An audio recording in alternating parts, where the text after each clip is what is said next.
All right. We got a lab today. If you're presenting, make sure you send me the presentation. Yeah, this week, next week.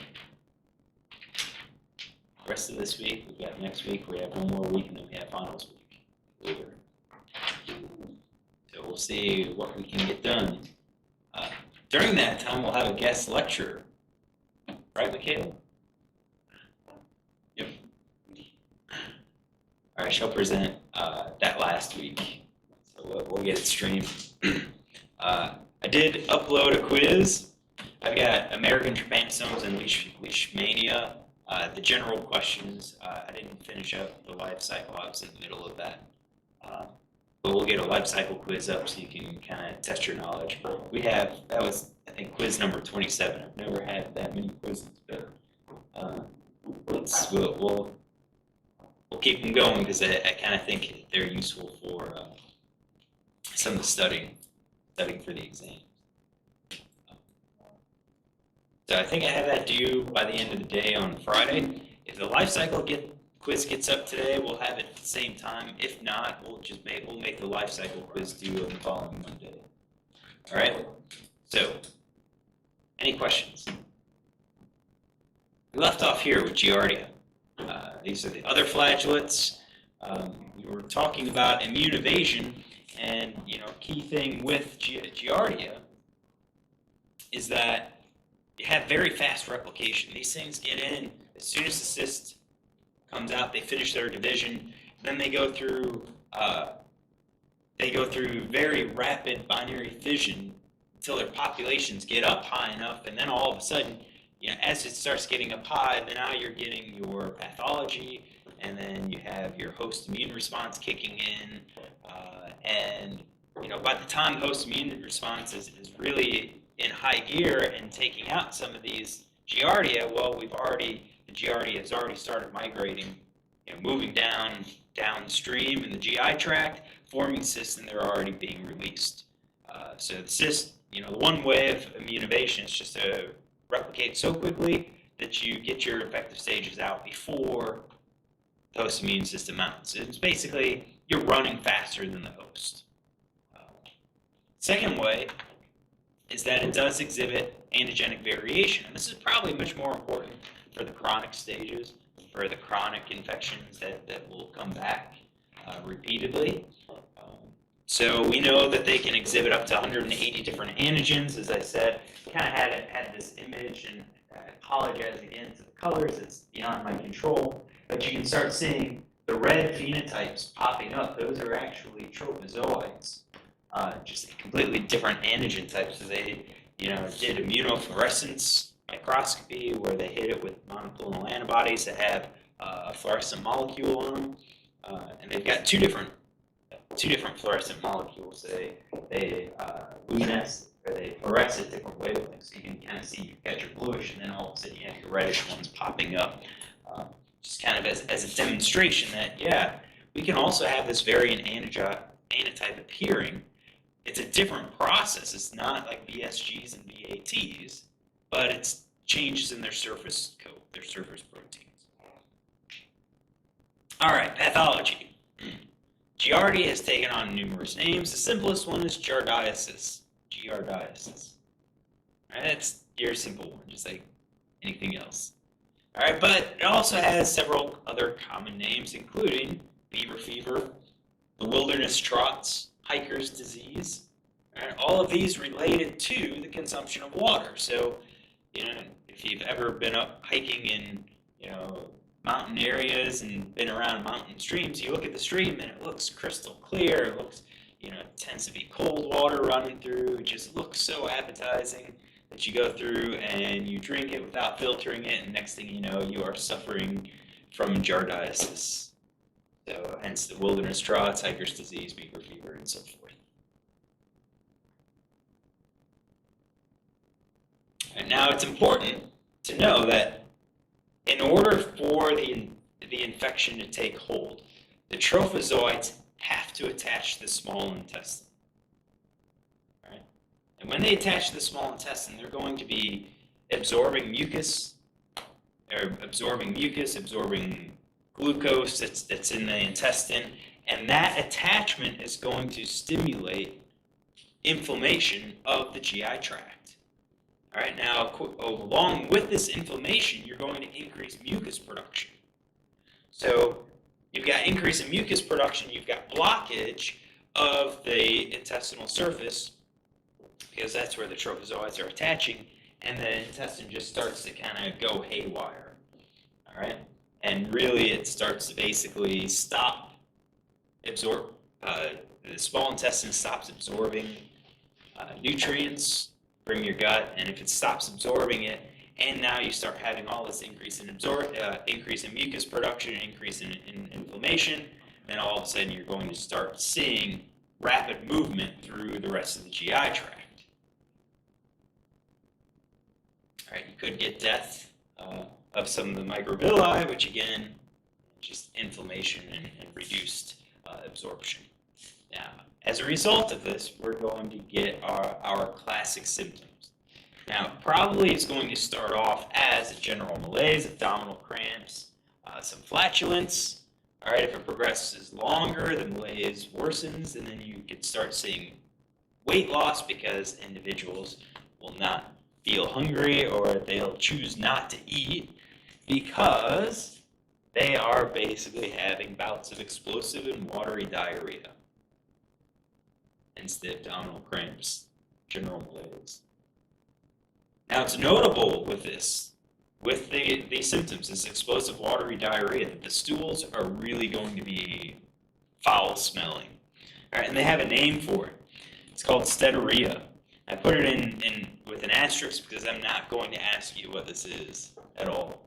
Just foul-smelling stools. And the reason they smell so foul is because our parasite and the associated inflammatory response is leading to reduced fat absorption. So the small intestine is not going to be absorbing the fats that were in the food. They're going to pass down through the gut. Along with that, they're going to start, you could say they're going to start rotting because you're not really absorbing it, and that gives it its rank smell. I thought this was the nicest image that I could provide in terms of all of our pathology.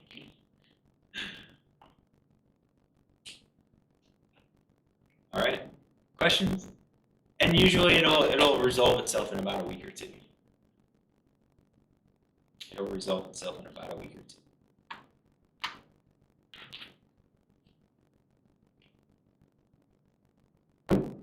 You do have to watch out for dog parks that have like a pond nearby, because all it takes is one dog that's shedding Giardia cysts to really contaminate the entire pond, and then for the most part, it'll probably be contaminated most of the time.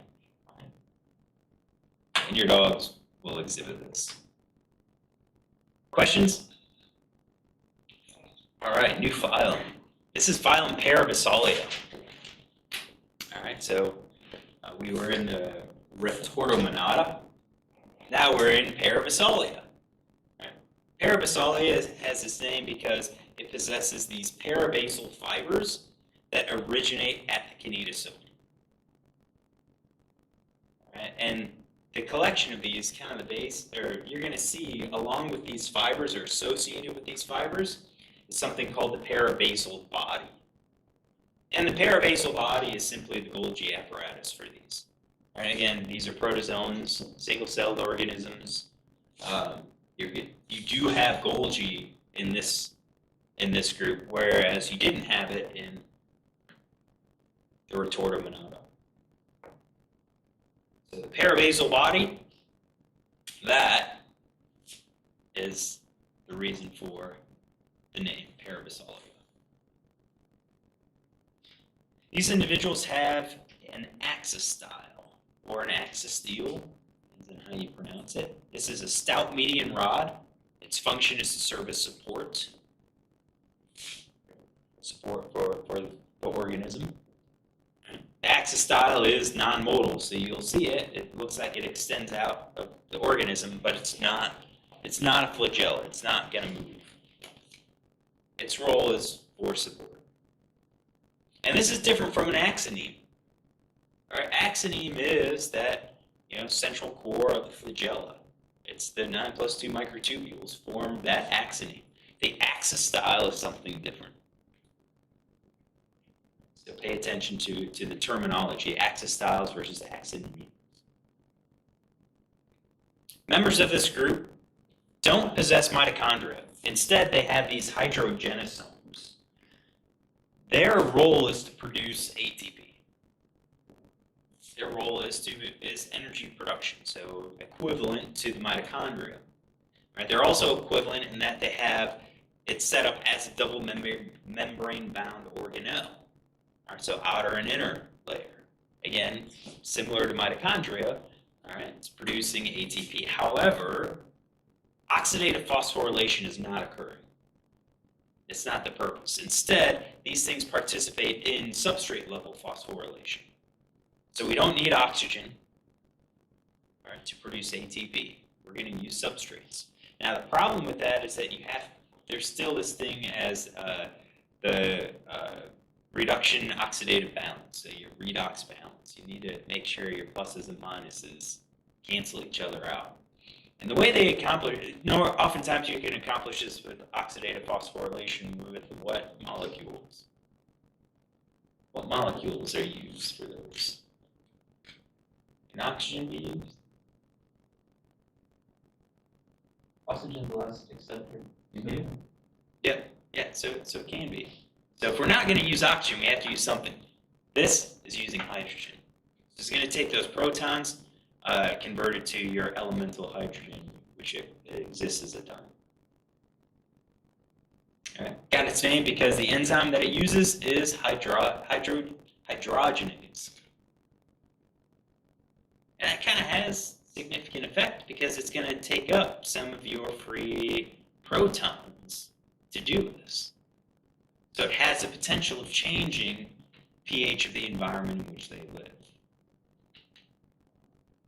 So the hydrogenosomes, they're producing the ATP via substrate level phosphorylation. To help accomplish this, they have the potential for altering their environment, the pH of their environment. Now, members of this group could have thousands of flagella. You've probably seen some of these. They're termite smears.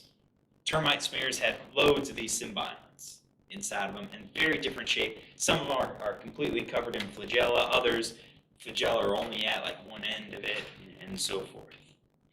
All right. So in zoology, you may have seen these.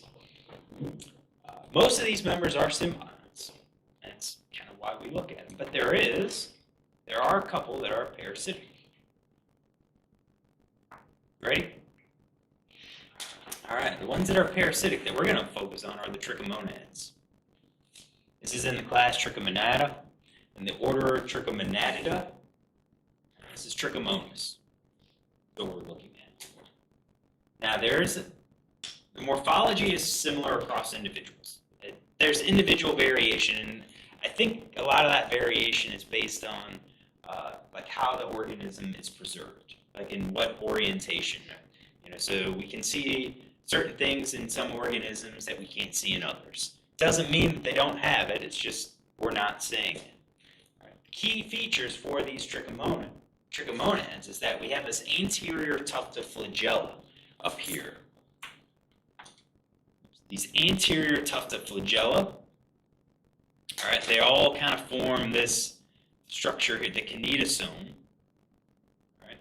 And then you have this axis style, that thick median rod, and that's kind of going to be visible in like every organism that we see. And then as part of the flagella, one of the flagella usually runs posteriorly, but remains attached. So we see this undulating membrane, kind of like our trypanosomes.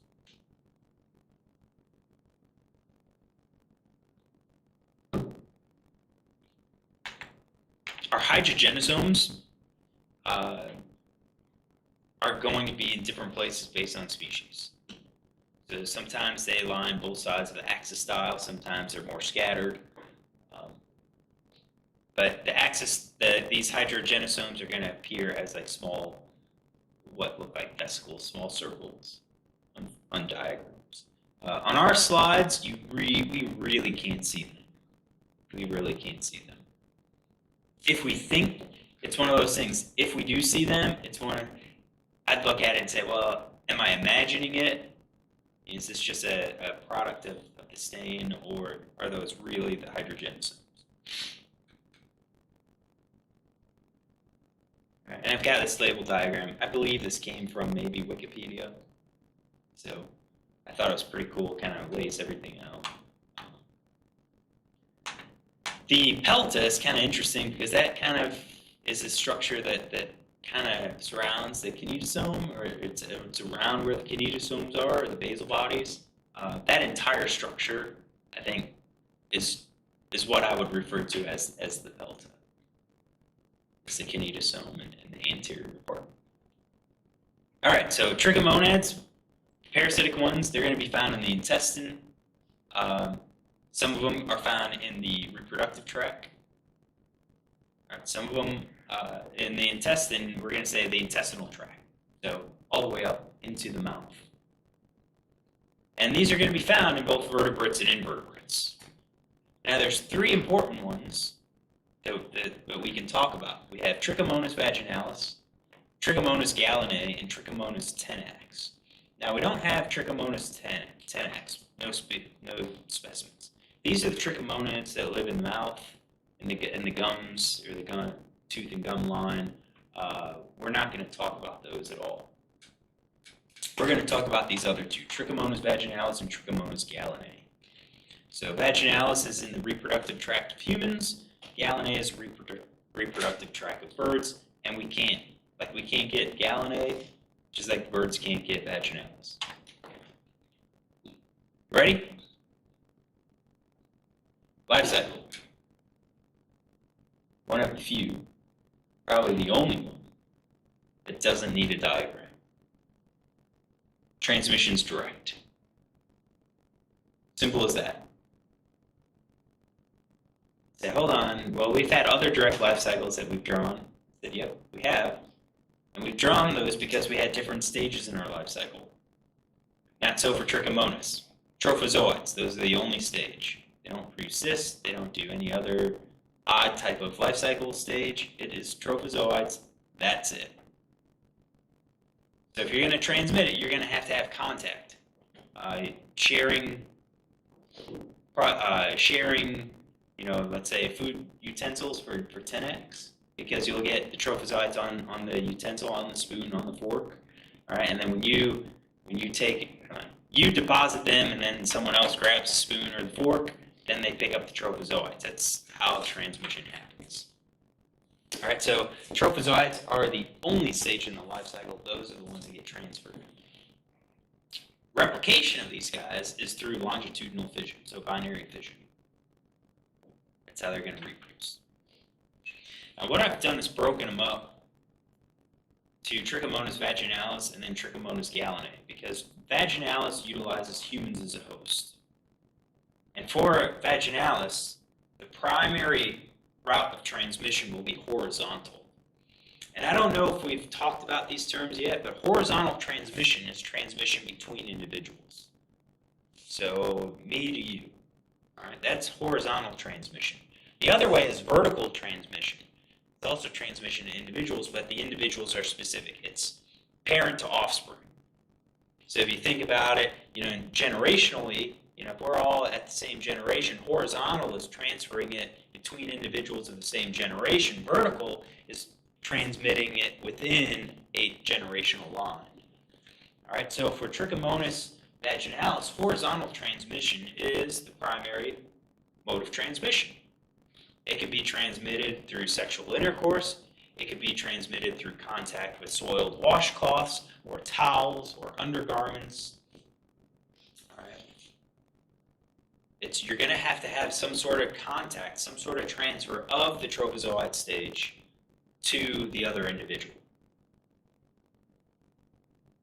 Vertical transmission is possible, and that's from parent to offspring. All right? But it's going to be much less common. And the reason we know it happens is because you found it in newborn infants.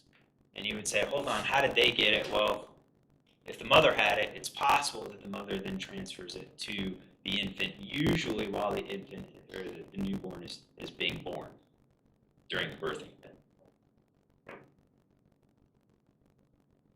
It's notable for this parasite that our trichomonads will alter the environment. Right? They're picking up the hydrogen ions, those protons, for use in their hydrogenosomes, and as a result, the pH is going to increase. And that actually makes it much more favorable for the trophozoites. So did they develop this method to make their environment more favorable so that they can survive? Was that a selective advantage, or was a selective advantage just a consequence of utilizing what's available in the environment for that redox balance? Good question. Right. What comes first, the chicken or the egg? Type of thing. Ready? All right, Trichomonas gallinae is going to use birds. They also exhibit vertical or horizontal transmission, often by sharing contaminated water source. So when they drink, you get trichomonads, trophozoites into the water. Another individual comes around, they drink, now they pick up the trophozoite. All right. If one bird visits a bird bath, good chance that most of the other ones that are also visiting will pick this up. The other way is if you have an infected bird that's consumed by a prey item. Or it's consumed as a prey item, or possibly as forage. So some of our doves around here, they have it, Trichomonas gallinae. That's why we have slides available. All right, if one of those birds gets picked off by a hawk, catches it on the fly or whatever, that hawk could pick up Trichomonas. Or if the bird dies and then you have a vulture coming and foraging on it, you can pick it up that way. So that's horizontal transmission. For gallinae, vertical transmission is much, much more common than in humans because you have the parent feeding the young, basically regurgitating the food into the young's mouth, and thus transferring the trophozoites. So those are routes of infection. Again, no diagram, just direct transmission of trophozoites. But knowing we've got the horizontal and the vertical transmission possible for both. Ready? Pathology. So we're going to break this up into Trichomonas vaginalis and gallinae as the next slide. So for vaginalis, most of the strains that we have are asymptomatic. Males in particular are usually always asymptomatic, which kind of poses a problem because if you're asymptomatic, you don't know that you are carrying Trichomonas. There are cases where the males exhibit urethritis or prostatitis, so inflammation of the urethra or inflamed prostate, in which case you're probably going to get it diagnosed and then you could get treated. I think most of what we hear with Trichomonas vaginalis occurs in females.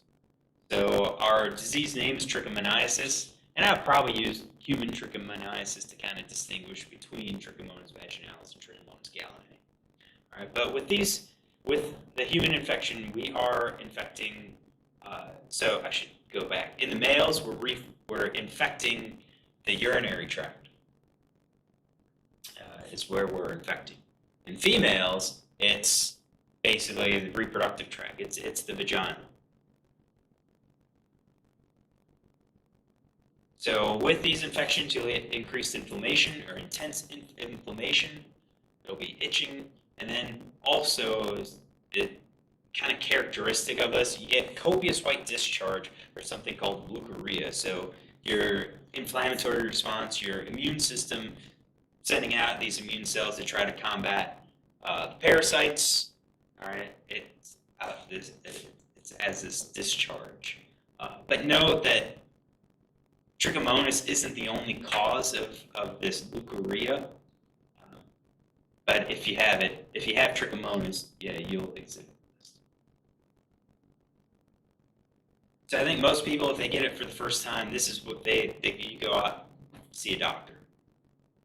It's going to be bothersome, very bothersome. Some people don't. They don't go see a doctor, or they feel like they can't see a doctor for one reason or another, in which case, as they live with it, the symptoms will gradually subside so that you don't really notice it unless you have a flare-up. And the flare-ups can happen. What triggers them? Good question. Could be stress that triggers them. Probably some sort of stress that inhibits our immune system and allows the trophozoites to replicate again and start causing even more irritation. Right. Do they cause physical damage? Not really. Not really. Which is a good thing, because a lot of our parasites, some of that pathology is tied to mechanical damage, destruction of cells. Not so with this one. Very little, if any, physical damage. But there is going to be irritation, discomfort, and then also the psychological pain associated with knowing that you have a parasite.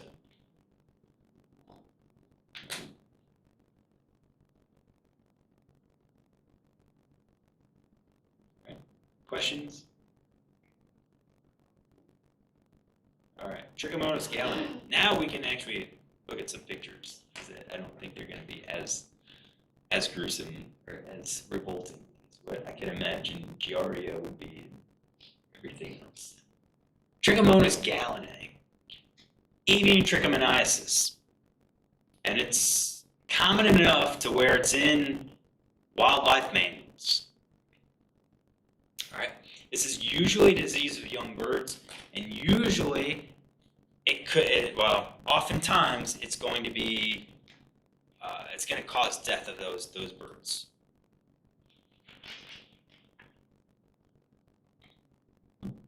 But that death, the virulence factor associated with it, depends on the bird that we're looking at and the strain of the parasite. So if you take one parasite and infect 2 species of birds, it could kill one bird, but not really harm the other one. Or likewise, you take a strain, 2 different strains, and infect the same species of bird. One strain can kill the host, the other one, again, not so much. So you can have anywhere from asymptomatic to mild cases, all the way up to being very rapidly fatal, meaning 4 to 18 days post-infection, that bird's going to die. This is something you can test for it. You can swab the mouth, pharynx, all right, and then culture or try to culture whatever's on that swab. Other cases, more advanced and progressive stages, it's actually visible. So Trichomonas gallinae causes the formation of these lesions in the mouth. They're going to be whitish to yellowish in color, and over time they will gradually expand in size, increase in size. And also, you'll start to have increases in number. So your Trichomonas is going to be at those lesions. There's nothing really preventing them from moving to another site inside the mouth and start forming another lesion.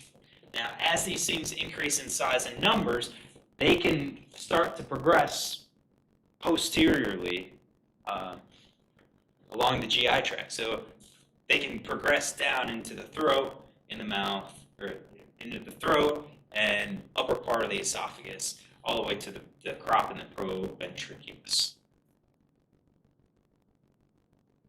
When they do this, you have the potential of causing blockage. Right? So you can block the esophagus, which inhibits the bird from feeding, thus leading to emaciation and death from starvation. Right? Or you have the blockage that actually blocks your trachea, and thus basically leads to asphyxiation. If the bird can't breathe, the bird's going to die.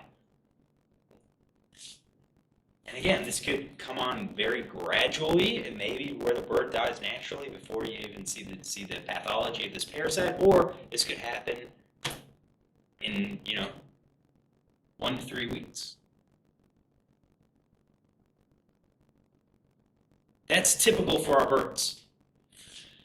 Pigeons, especially, these things can actually get out of the GI tract, out of the buccal capsule, out of the GI tract, and go into different organs. Common place that we see is the liver, followed by the GI tract, the intestine. Ultimately, when it does this, we're going to probably kill, it's going to likely kill the host, kill that bird host. And it's typically from organ failure. So you get to the liver is just overworked and shuts down, the bird will succumb shortly thereafter.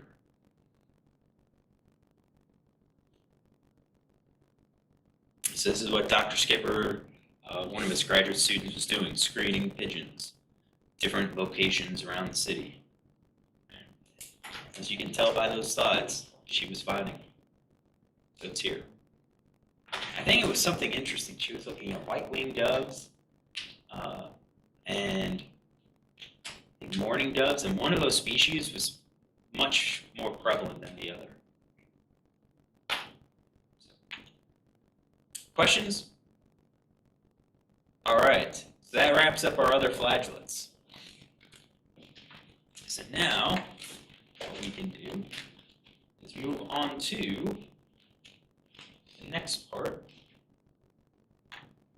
We broke down our protozoans based on, for the most part, locomotion. We talked about our flagellates. Now we're going to talk about the amoeba, the amoebozoa. And I had a dilemma on how to spell amoebozoa. I think the English way is Amoebozoa. The American way is Amoebozoa. So I think I went with what was in our textbook, amoebozoa. Weird. I've always seen it like the English way with the O. Right. You do. Try to publish that in an American journal. All right. So yeah, if it flips back, if it has an O on there, they're the same, different spellings. All right. So the amoebozoa actually represents like this supergroup, right? And they're doing this because the systematics are unresolved. So I think current classification could kind of lump all the amoeba together. The original one was to put these in phylum Sarcodyna, and then in the Sarcomastigophora. But it's now considered invalid, or that classification is considered invalid. So we're going to kind of keep with that and just say we're dealing with the supergroup amoebozoa. I don't even think I'll use phylum. It's just supergroup amoebozoa. The reason it's difficult is because there's several groups that share structures that are all visible under light microscopy. So when you have these different organisms that could have belonged to different classes, maybe even different phyla, you're saying, hold on, these two phyla share, food vacuoles, they share the pseudopodium or whatever. They share a type of nucleus, with a chromatin around the edges. It kind of throws things off with our systematics. Now, fortunately, a lot of these guys, or at least our slides, aren't that great to look at. And I'm not one for picking up those giant roaches to do gut smears. I think they're creepy. So, someone wants to go out and get roaches and do gut smears on slides, we could probably pick up better specimens. All right, so we're going to go with supergroup amoebozoa, but then we'll keep the same class and family classification that has been used for our two groups. One group. I'm only presenting Entamoeba. That's the only one that I'm presenting, but I think someone might be presenting Niglaria, which is the other amoeba. All right, so what traits are shared by our amoeba? There it is. I have the O right there. Number one, locomotion is by a pseudopodia, or something similar, some extension of the cytoplasm, or some extension where cytoplasm and cell membranes form some sort of foot or some sort of cane that moves our organism around. You can get into a lot of these, a lot of different structures. We're not. We're just gonna stick with Pseudopodia.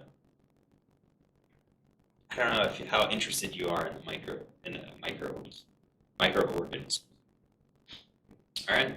Another thing, and this is, I think is pretty interesting. The cristae in the mitochondria. So these things can have the mitochondria if they're present. If the mitochondria is present, then those cristae are tubular, not like folded. Folded in upon. So they're going to be tubular. They can also be branched inside those mitochondria. But again, if the mitochondria are present. The other thing is that these groups could have a flagellated stage. And if they do have a flagellated stage, then they usually have a single flagellum. Entamoeba does not have a flagellated stage. Niglaria does, but Niglaria's flagellated stage, I believe, has 2 flagella. So again, usually, maybe, present, often, all of those questionable terms, vague terms, manifest themselves for the amoeba. Ready? All right, so we're looking at Entamoeba. And we're only going to look at one species of Entamoeba. These individuals are in the class Lobicea and the family Entamoebidae. These are parasites. These are species that are parasitic or commensal in the digestive tract of arthropods and vertebrates. That's why I said that these roaches.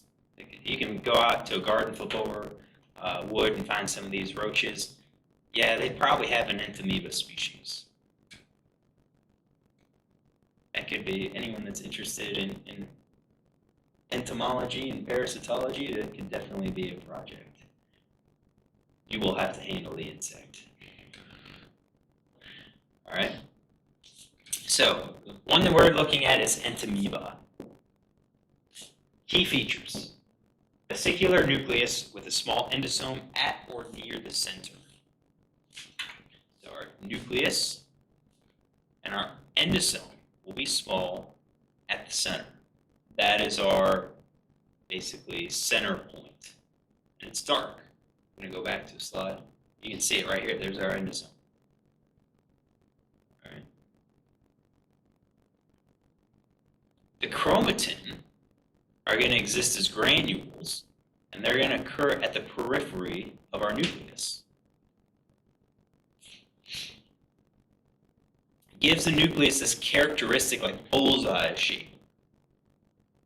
You got the outer ring and then the bullseye right in the middle.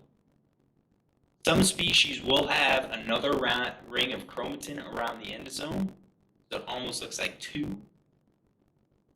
But ours doesn't.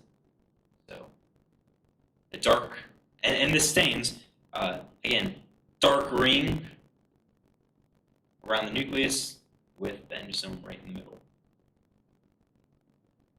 Food vacuoles are going to be found throughout the cytoplasm. All right, and that's kind of what these are, because they've basically phagocytosed different particles.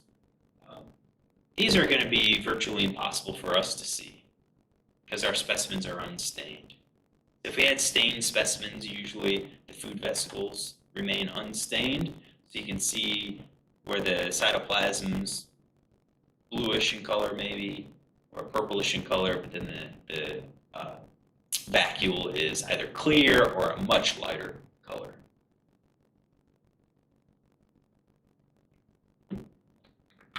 No mitochondria or Golgi are present. So that should kind of tell you about where these things live, what type of environment. One probably lives in an anoxic environment, someplace that doesn't have a whole lot of oxygen. So if you don't have a whole lot of oxygen, what's the point of having a mitochondria for oxidative phosphorylation? There's no. And number 2, if we don't have Golgi, we're not processing, packaging compounds for secretion. There is something that's rather interesting about the life cycle stage, and it's with the cysts. These cysts contain chromatoidal bars, or also called chromatoidal bodies. And they become present in our precysts, and then as the cysts mature, or as they age, these chromatoidal bars will slowly become absent. What are they? Well, they're a crystallization of the helical bodies that contain the ribonucleoproteins. And then these things kind of disassemble and disappear in our older cysts.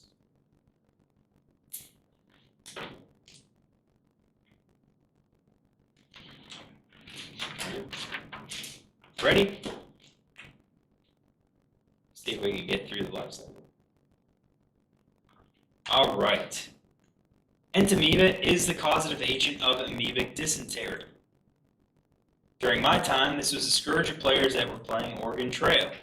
I believe you can find a copy of it online and probably play the Java version if you are curious.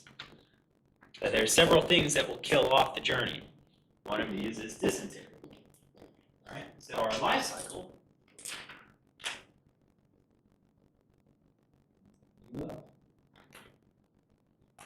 will be Entamoeba histolytica, because that is our specimen.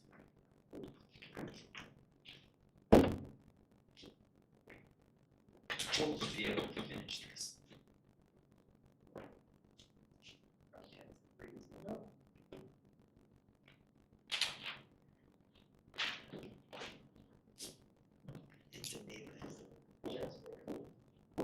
All right. Our trophozoites are going to be in the large intestine, not just in any part of the large intestine. They're going to be found in the crypts.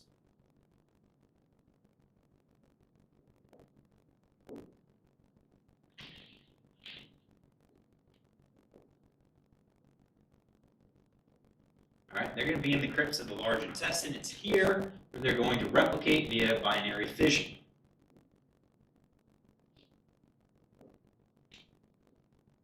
That's where they're going to basically stay and replicate and feed like glucose absorption, mucus absorption, and so forth.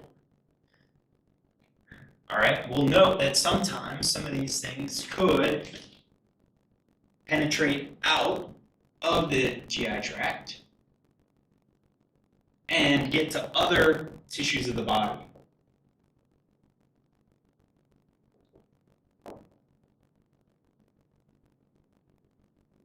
Various organs, because I know we talk about pathology with this. All right? But once we get out to those various organs, that's it. Parasite can't get their cysts out. They remain as trophozoites. They're going to be replicating as well via binary fission. That's repeated replication can cause your pathology. Now, what we're interested in is this. All right? These Entamoeba will leave the crypts and start traveling to the large intestine, posterior part of the large intestine.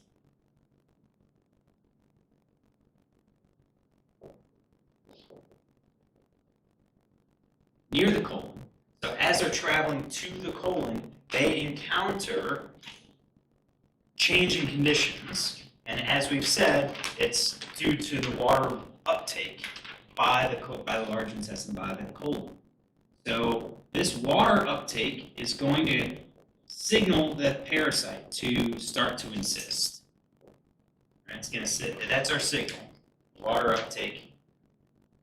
That's our signal to start to encyst. And the first stage that we get is something called a precyst.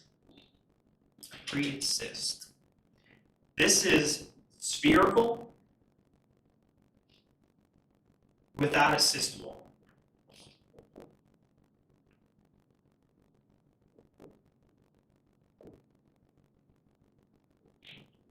Spherical without a cyst wall, but we do have chromatoidal bars.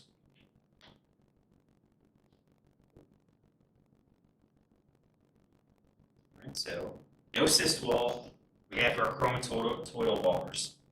So it's a small circular structure, and then it very rapidly starts to secrete a cyst, producing a young cyst. So our cyst wall now is present in this case. Once our cyst wall appears, then our parasite will undergo division, producing a cyst that has 2 nuclei. And then our cyst will undergo another round of division, producing what's called a metacyst. So our metacyst will have 4 nuclei inside of it, which has a name, quadrinucleate.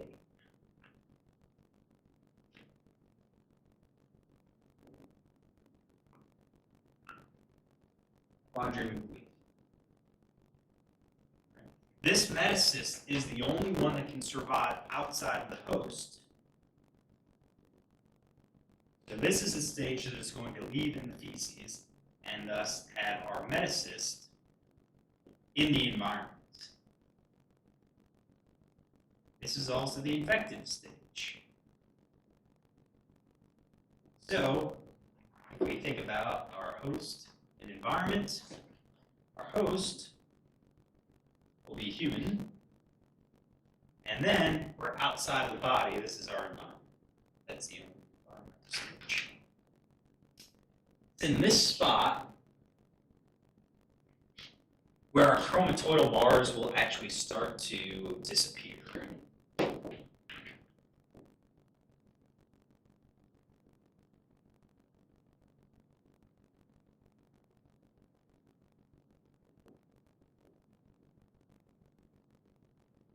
They'll gradually disappear as our cyst matures. So chromatoidal bars, characteristic of our precyst, probably also our cyst. You can often see it in our regular cyst where we have 2 nuclei. All right, now we ingest a metacyst. Our metacyst is in the small intestine now. It is here in the small intestine where our cyst actually, you can say ruptures. It doesn't really ruptures. We have excystment. And we will have division.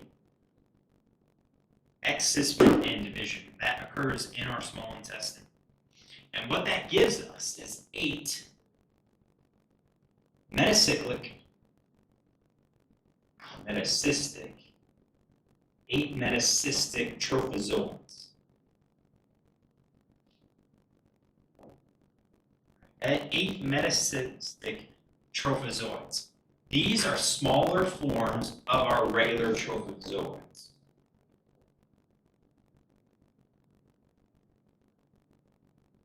Those are about the only difference. It's these things that have to find their way to the crypts of the large intestine.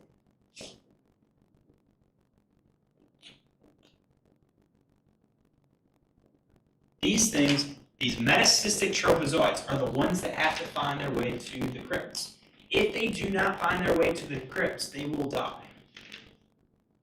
So just because you pick up a metacyst doesn't mean you're going to get Entamoeba. These trophozoites, these metacystic stages, have to get to the crypts. If they don't get to the crypts, they're not going to divide.